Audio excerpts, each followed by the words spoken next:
Hi, I'm Ryan Davis, And I'm Kieran Schmidt. and this is Out of Office, a travel podcast. This seat taken. Hey, Kieran. Ryan, today, you know what we're talking about today? I'm very excited because this is an artistic show. It's a foreign travel show. It's gonna transport us in place and mind. It's gonna feel color and shape.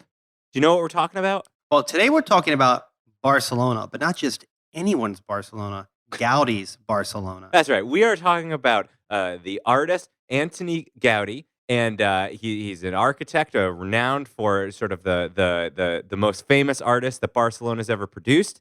Great source of Catalan pride, and we're going to talk about some of his most iconic buildings. You and I have both been fortunate enough to go to Barcelona.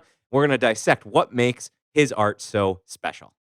Yeah, this is going to be a fabulous episode for folks to check out the old Instagram at OOO Podcast, because we're going to post some of these masterpieces right there on the Insta. Absolutely. Ooh, podcast. And you're going to say ooh when you see these beautiful buildings. Ooh, podcast. But before we get to Barcelona, Ryan, I wanted to share just a quick travel story that I had that I really, it was a moment of introspection for me. Okay. And if there's one thing that comes across on the podcast, it's that I am an Uber planner. Yeah. And despite all of my planning, I found myself in Paris in somewhat dire circumstances. What happened? My iPhone almost died, and I had no way to recharge it. You didn't pack a charger? I had a charger. I had an external battery. I had a converter. And still, I was almost without hope. I'm confused by this story. It seems like you have all the things that you need to charge your phone. I agree. So what I came to find out was, you know how all these planes that are coming down, they all come back to a single point of failure?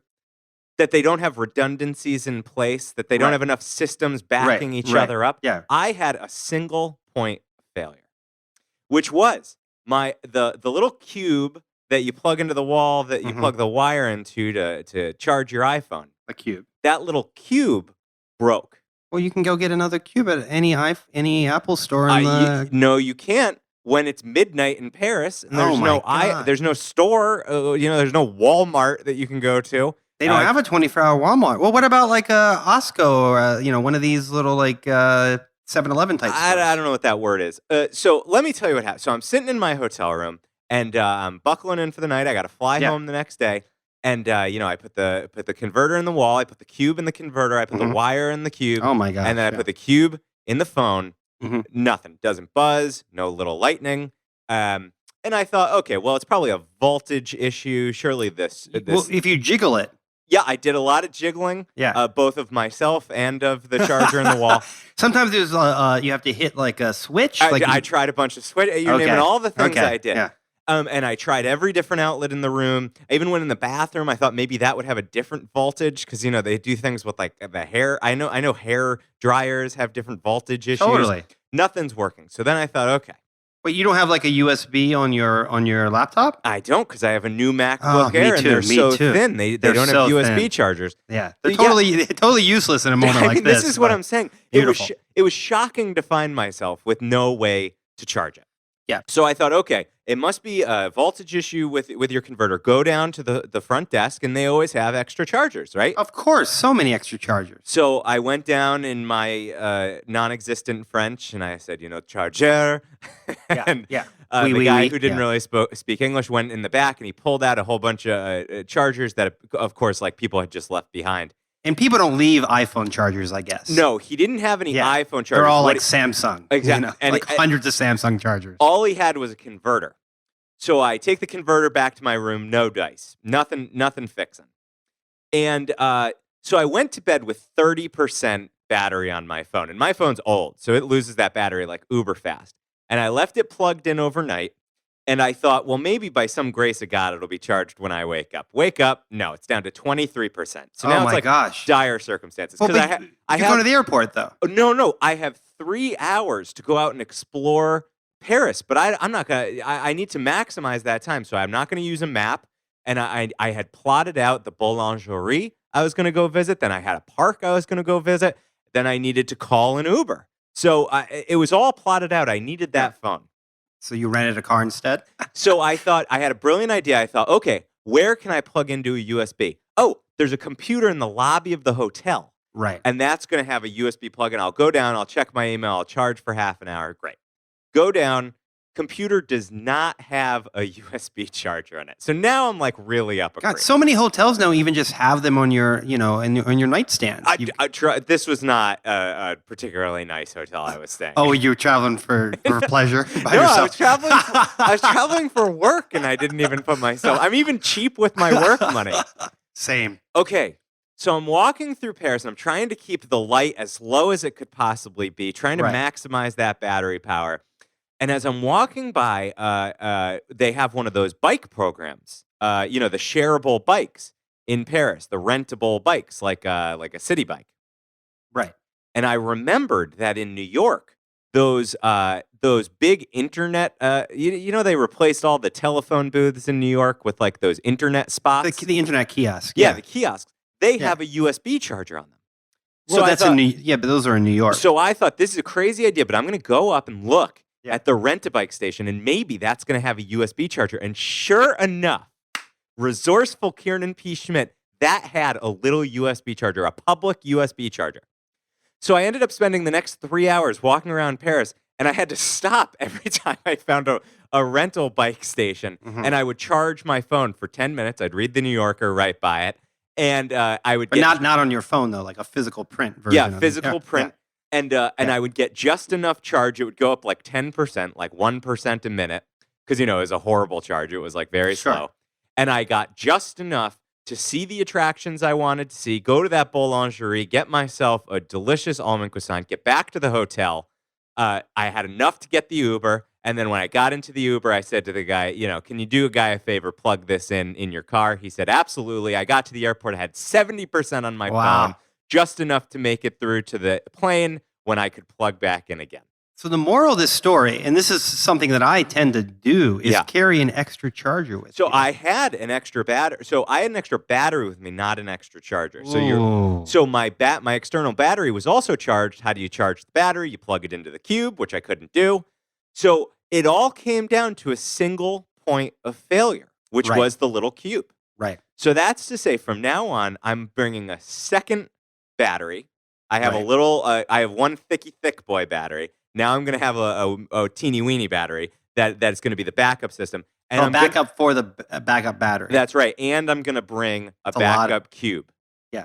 Now remember, if you had my suitcase that I designed. Oh, yeah. If you folks remember, I designed the best suitcase. That's a good point. You'd be able to just plug it right on in there. It's a damn good point. It's a damn good point. As long as I had remembered to put it back in after the airline made me take out the battery because they're not allowed on planes.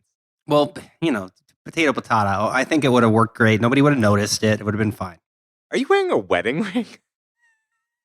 I wear this ring now, yeah. Why are you wearing a wedding ring? It's not a wedding ring, obviously. I'm not married. But it's on your wedding ring finger. Well, I don't make these rules. It just fits this finger. And it makes me No, you're supposed to wear it on the opposite hand. This means that you're married. No, this means that I am committed to the podcast. Why are you wearing a ring right now? I like it. Why? Because I found it. My bag got stolen in Mexico City, and it wasn't stolen. It was replaced with another bag that wasn't mine. And in that bag was some rings, and this is one of them. I'm sorry. Let's just pause for a moment and tell that story again. You got the wrong bag. No, so I always work from the Sheraton downtown. Sure. Yeah. And I was there. And I had a phone call, and it was a little noisy where I was sitting. So I got up and I moved where I could see my laptop on the table, but I couldn't see my bag. But my bag, the only thing of value in my bag is my laptop. So I'm like, all right, well, no one's going to take my empty laptop bag. Right. So no one did take it, but what they did was they exchanged it with their sort of felt black bag with my beautiful black. Oh my God. My beautiful leather bag. And inside were several, there was a rosary, of course, so I knew it was a Catholic. Good. And there were but several. But not a good Catholic because they stole your bag. Well, they probably asked for forgiveness afterwards.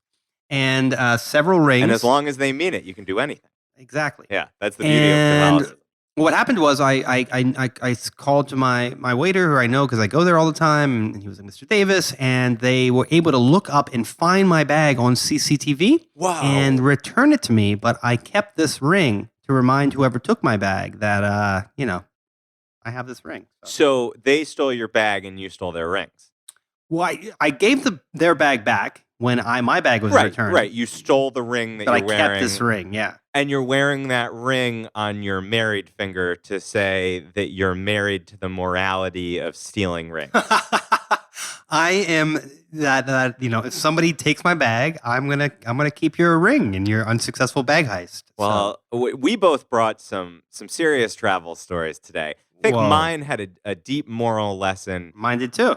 Yeah. Always keep an eye on your bag, even if you think that no one's going to take it. Maybe they will. That's right. And I'm definitely going to keep an eye on my bag because I'm going to always have 8 different backup batteries, 10 Right. chargers, and maybe an extra iPhone. Because, God, the idea of being without a phone, traveling without a phone, I didn't realize what a big deal it is. Yeah, I have gotten my phone stolen multiple times in foreign Stolen or countries. lost? You lost. No, stolen. I mean, so and I've had to buy like one of those Huawei, those like Wow. yeah. The temp phones. Yeah, the little they're like burners. Yeah. $25. Yeah, Right. Yeah, and Grinder doesn't even work on those. Actually, that's a pretty good tip. That if you lose your phone, you can at least make it work. Get one of those cheap little boys. Totally. Well, not one of the cheap little boys. I didn't mean that. I mean, you can always get We're You can cutting always- that. you can always get a cheap little phone. Yeah. All right. Well, with that, I think it's time to take off because we got to start exploring Gaudi's Barcelona. It's time to take off. Head to Barcelona. Tell the cabin crew. Cabin crew.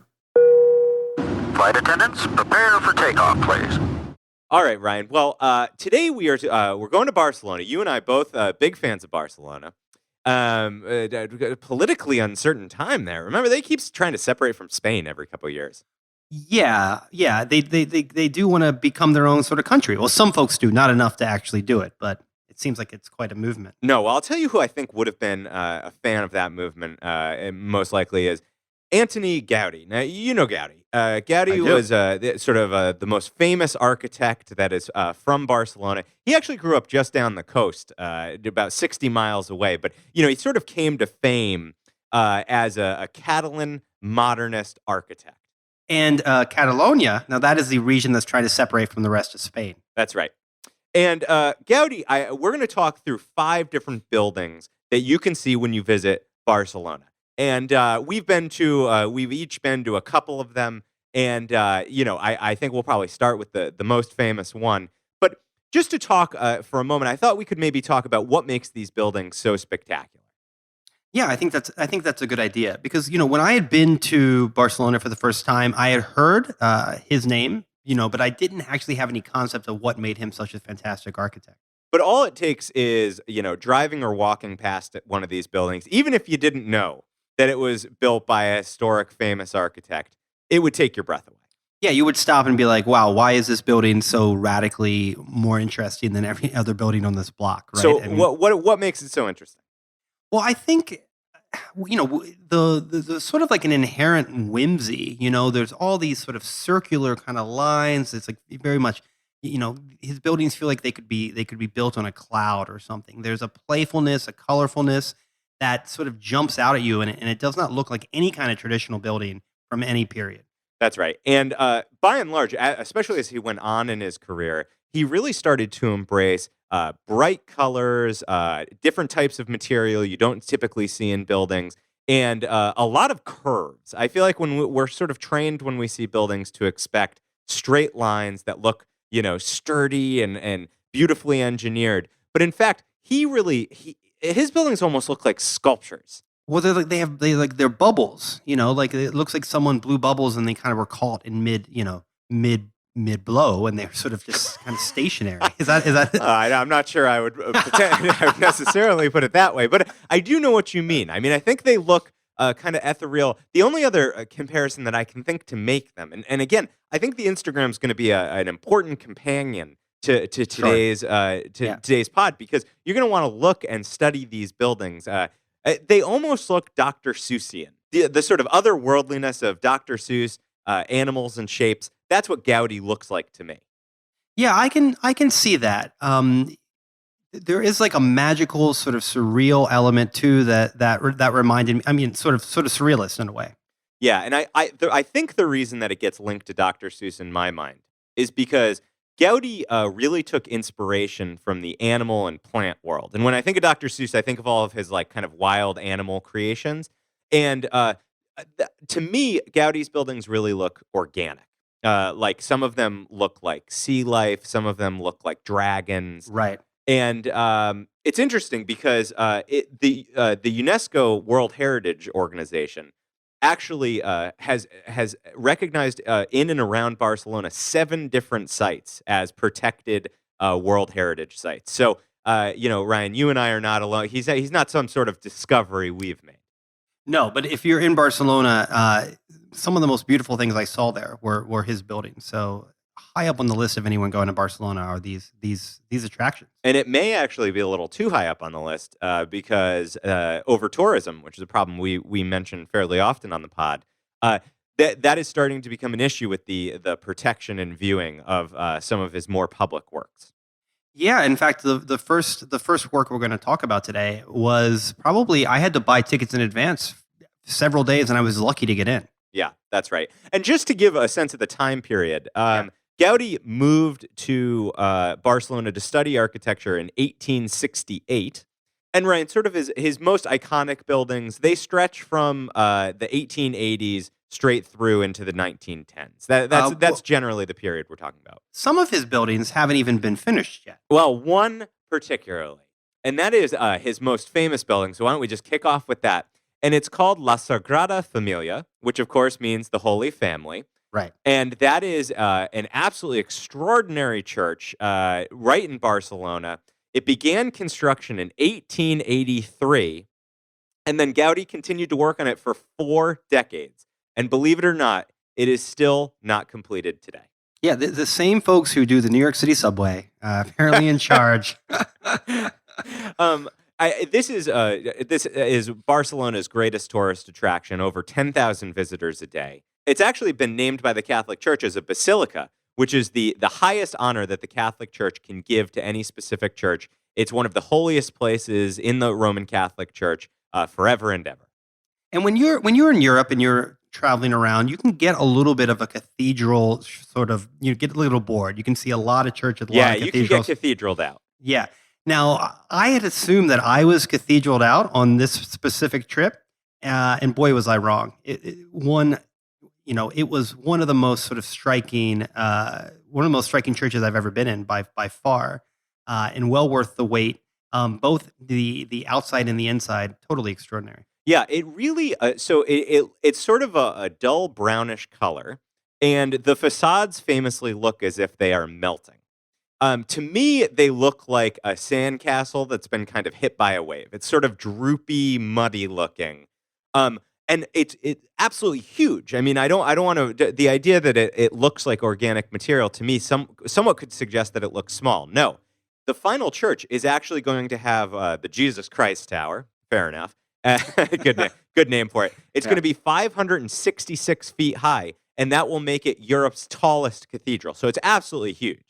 Yeah, it's absolutely huge, and it's actually hard to get because of how sort of strange and quirky it is, and there's quite a few towers. I mean, from whatever angle you look at it from, it's sort of like an entirely different cathedral. Right. And, like many cathedrals, it has a lot of sculpture on the outside. So, it has a nativity facade. It has a passion facade.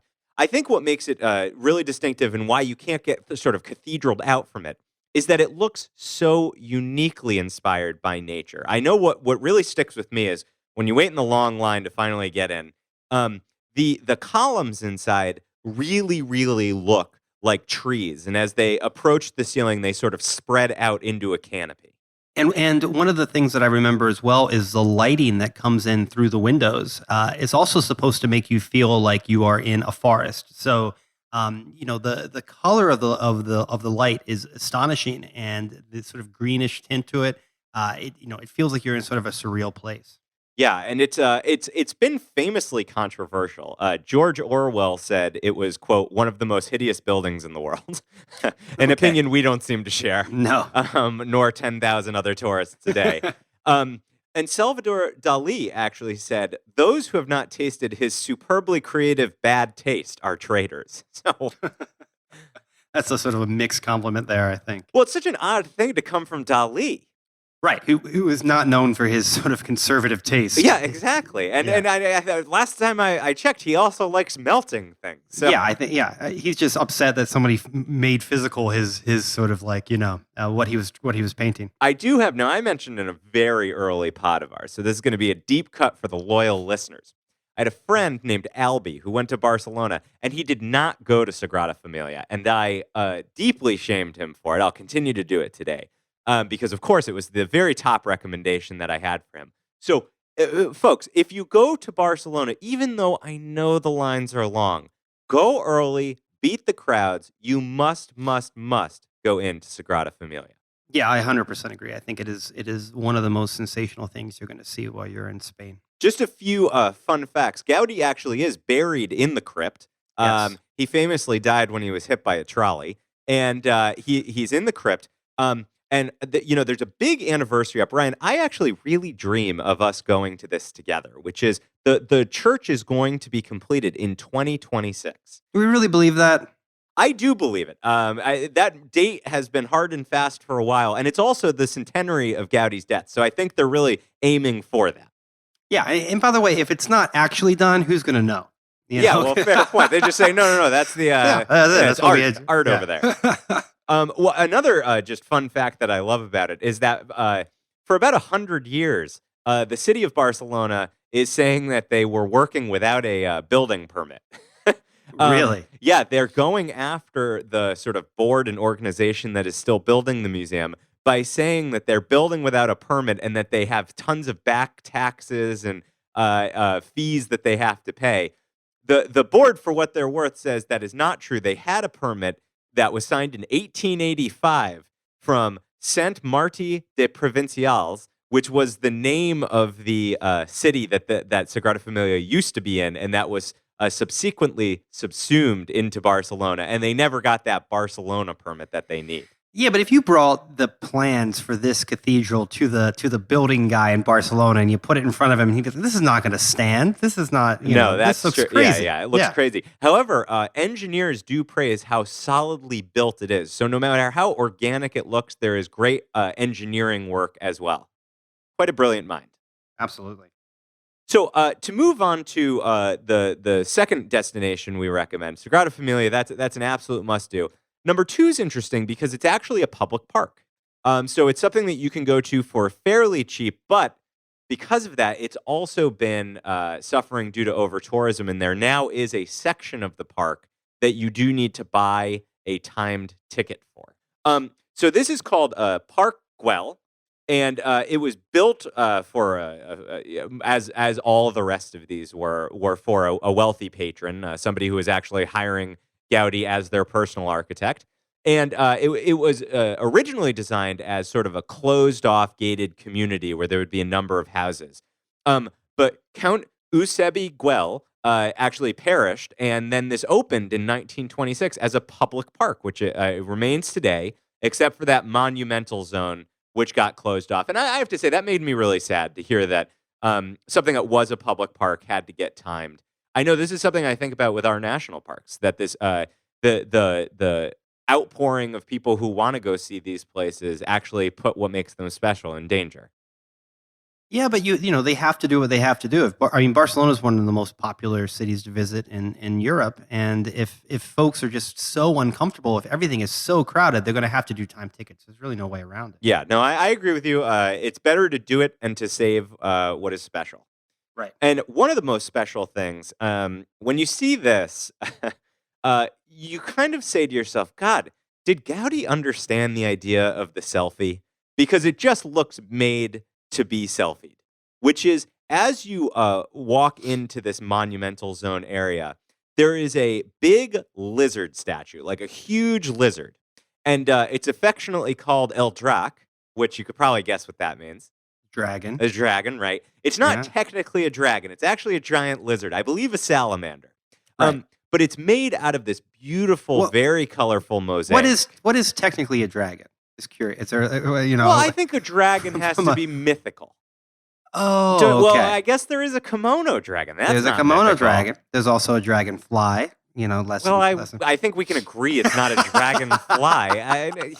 But you said technically a dragon. There's some kind of test you could run on a non-dragon versus a dragon. All right. I just think when you see this, it doesn't look like it's going to spit fire. It looks like No. it's going to skitter away.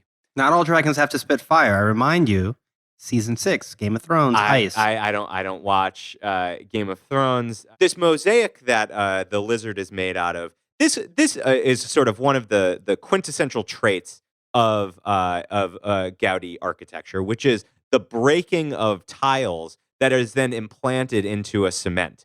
And so once you see one of these, you'll get to really understand the style, and then you can start spotting a lot of buildings made by him because it repeats this effect of breaking beautiful, colorful objects and then embedding them together. So, I didn't actually get a chance to visit this park when I was in Barcelona. So I am super excited to go back and to get my time ticket so I can check out El Drac. Absolutely. But you did get to go actually on the inside of a tour of one of his houses. Isn't that right? Yeah, I had the opportunity to tour Casa Batlló. Oh, yes. Uh, And by the way, for those who want to Google these later, that is Casa, C-A-S-A, which is the same in Spanish and Catalan. And Batlló is B-A-T-L-L-O. That's what it looks like. But it pronounced Batlló. And this is actually a place that you can buy a ticket. I actually bought the ticket day of for a few hours later. So not many people can go in because it's an apartment complex that he designed. But they do let you go in on sort of a timed tour. And you get to sort of start at the top and go all the way down in this sort of phenomenally strange apartment building built by him, where there are these bubble windows. There's this sort of interior staircase that goes sort of all the way down. And they have this really weird, Kieran, I didn't like it at all. They had this VR component where they gave you these, these like sort of audio tours, but you could sort of look through the screen and it would show you what the rooms would look like if they had furniture in them. Oh, dear. The problem is that everybody in the whole house, instead of like looking around at these like this incredibly weird room that we're in that doesn't look like any kind of room that you've been in, is like obsessed with like looking at it through their Right. phone device. Right, And so they're right. like barely paying attention to the room that they're in, and they're sort of immersed in this sort of like AR video game that they're playing on their phone. So I don't think that added a whole lot to the experience. You can imagine what a couch looks like. It wasn't even like a couch he designed. So, Right, yeah. So it's like, what would it look like with really bad furniture? Not super helpful. It's much more interesting, I think, to sort of spend your time kind of engage in the space, how weird the lighting is, how interesting the windows are. Imagining being able to look over that incredible road from sort of the main living area. It's a really impressive small building. Probably only like 30 or 40 people can be in it at a time. So you kind of get to feel what it would be like to live in one of these houses. Yeah, that's you and I have both done some work with museums, and I think we both can agree that they're sometimes blinded by the want to inject tech into them. Yeah. And it sounds like if you go, don't take the electronic equipment with you. Yeah, you don't need to see what it would look like with an IKEA couch. Right. You're fine. And Casa Batlló was built between 1904 and 1906. And what I find really interesting is that locally it is known as the House of Bones. And that's because from the outside it looks very skeletal.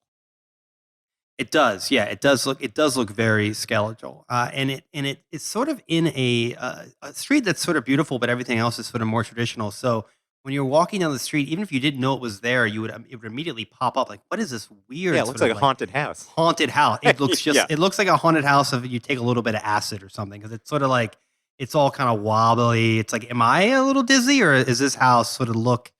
Yeah, to me, this house looks like an like if Edward Gorey was an architect. More gory than Seuss, absolutely. Yeah, exactly. This is the darker edge, and one of my particular favorite pieces is if you look at the arched roof, it is clearly meant to look like the spine of some sort of reptile. It's got sort of this arched look of coming back to sort of a dragon. There's definitely a theme that runs through these more mature works.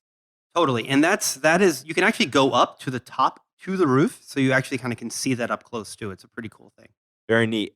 And do you remember how in advance you had to book?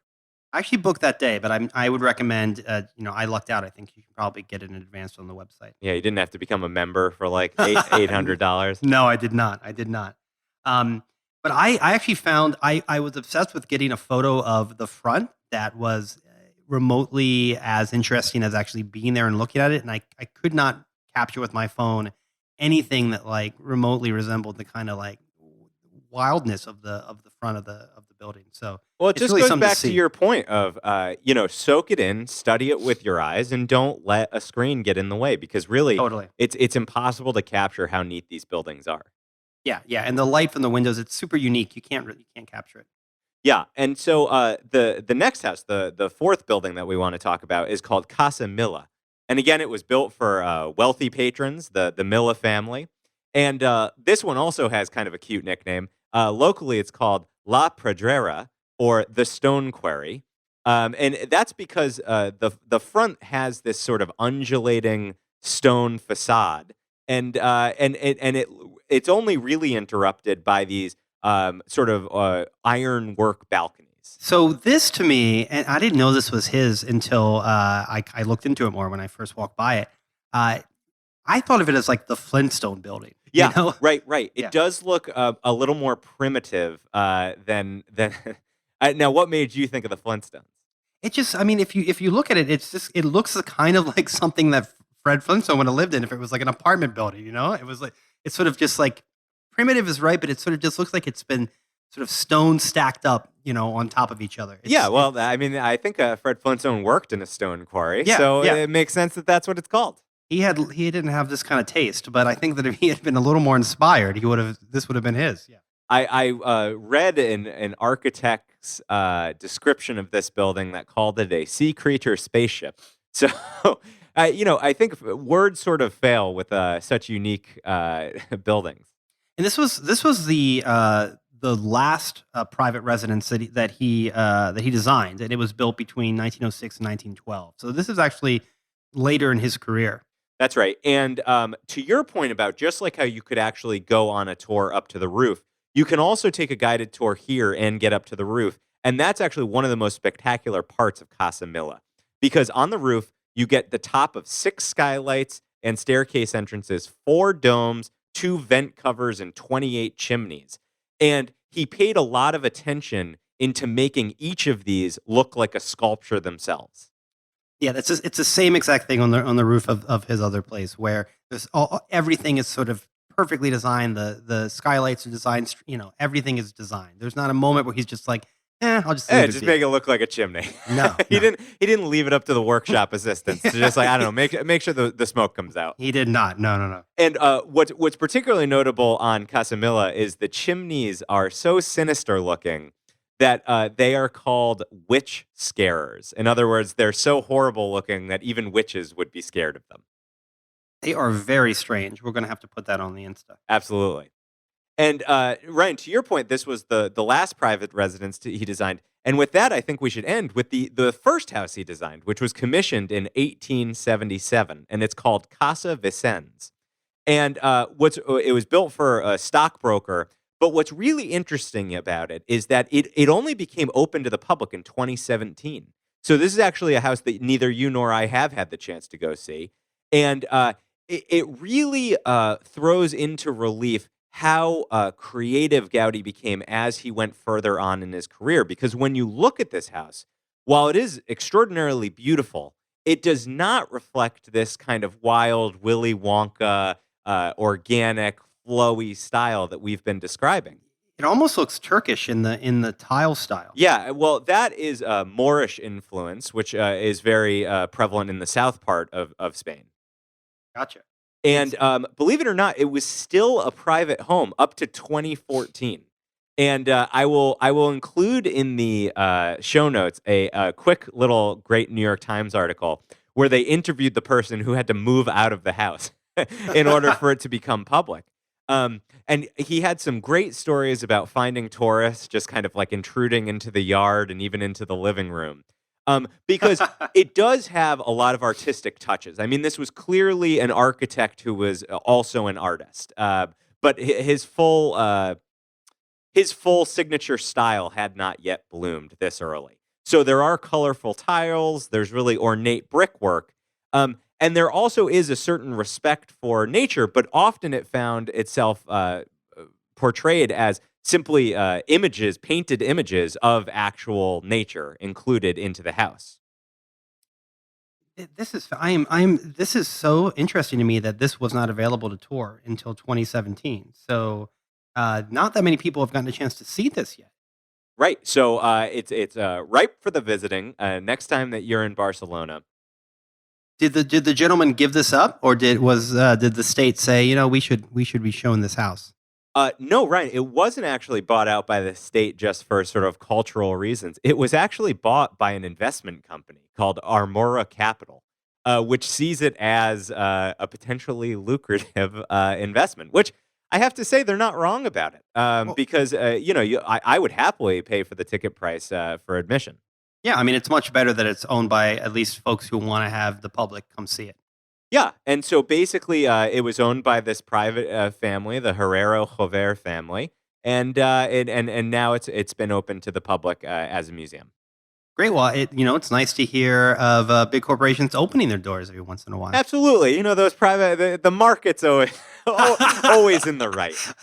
The one thing I want to call out that you should look for if you do go is try to spot all the places where Gaudi let the natural world come into the interior of the house. Apparently, during the some renovation projects, a lot of the art had been covered up, and in the restoration, we are now able to see painted images of pomegranates and passion flowers and a lot of palms and things that were already in the nature that was directly surrounding the house when it was built is portrayed inside. And that includes sort of visually tricky paintings that make you think that you're looking outside when in fact you're looking at a painting.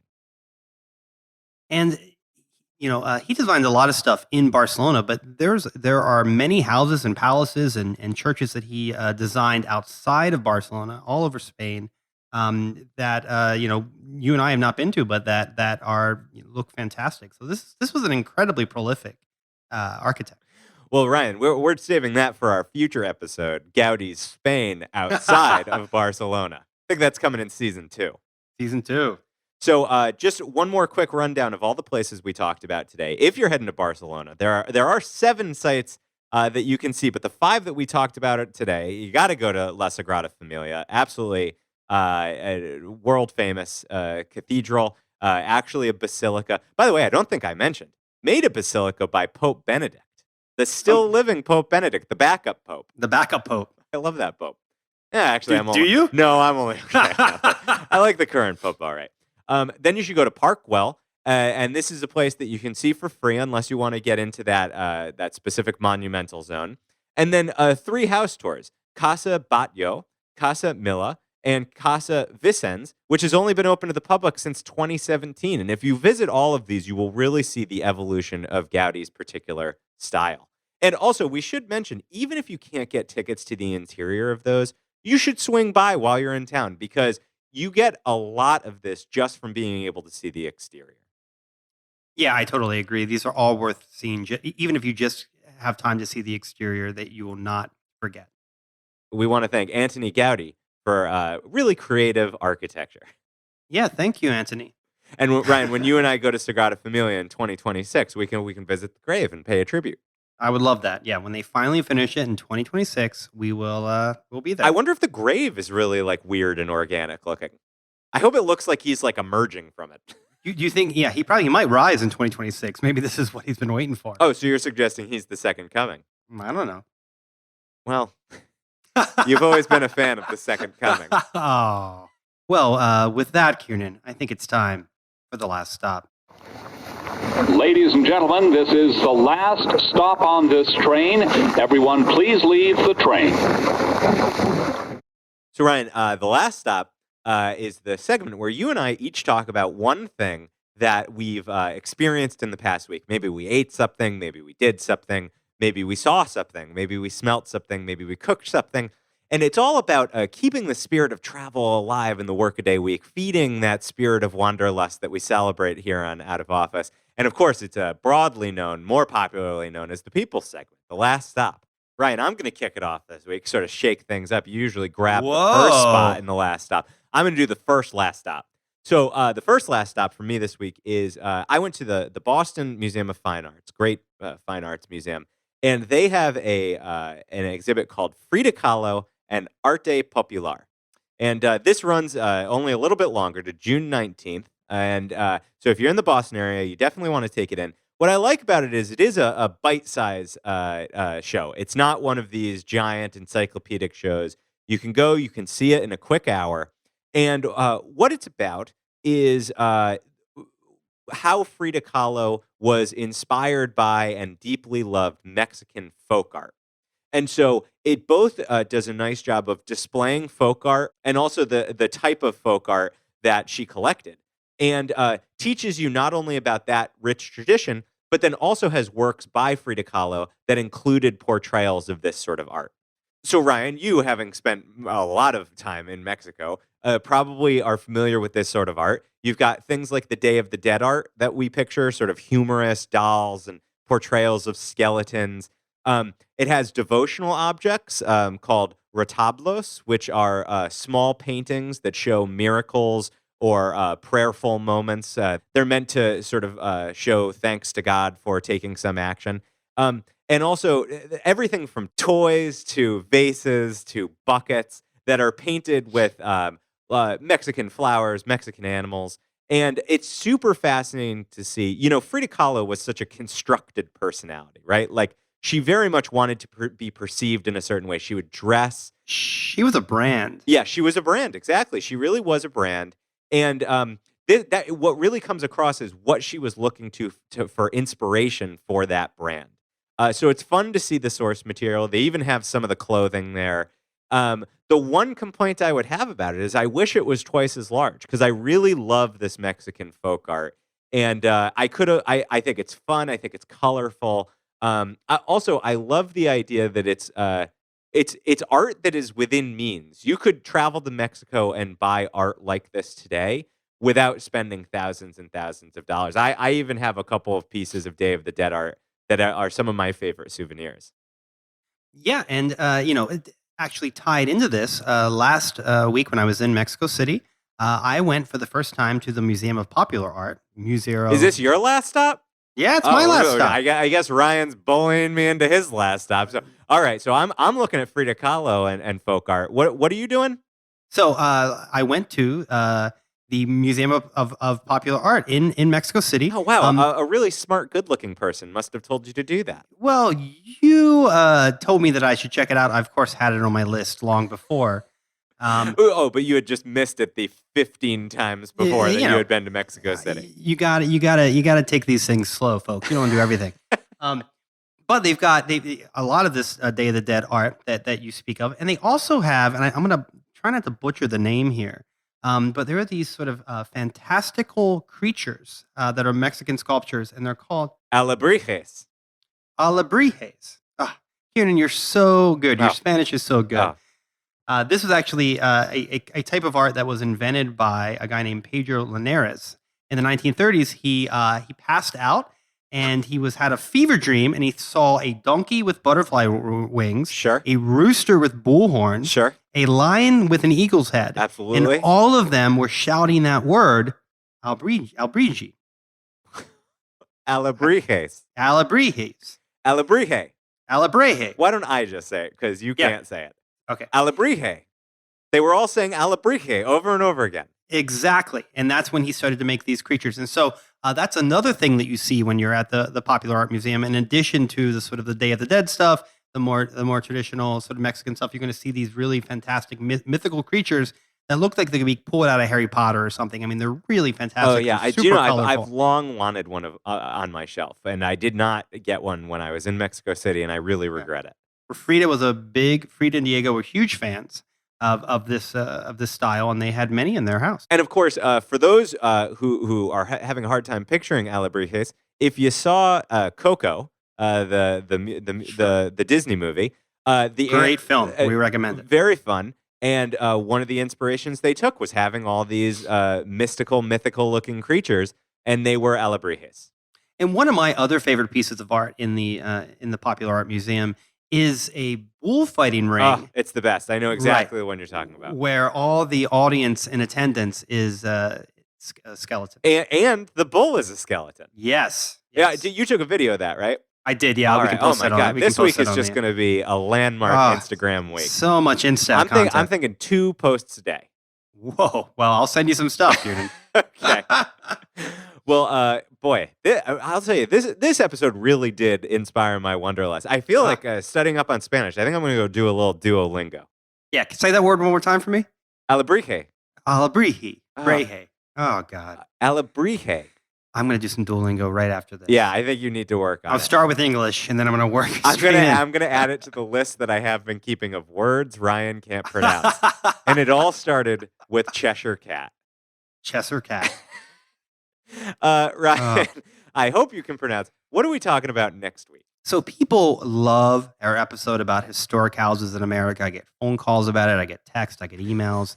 How'd they find your phone number? I mean, people just need to talk about this. People did like it. People did like it. Yeah, so what we're going to do is we're going to expand. We're going to talk about more historic houses in America that you and I recommend folks go to feel good about the beautiful, cool stuff we have going on here in America. Absolutely. We're gonna talk historical houses part 2 next time on Out of Office.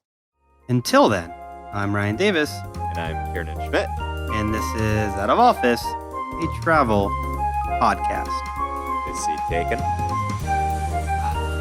I want one of those mythical, kind of like fantastical creatures. Like Yeah, I've always half dog, half snake. See, that one doesn't sound as cool to me. I want like half frog, half ant. Really? Yeah.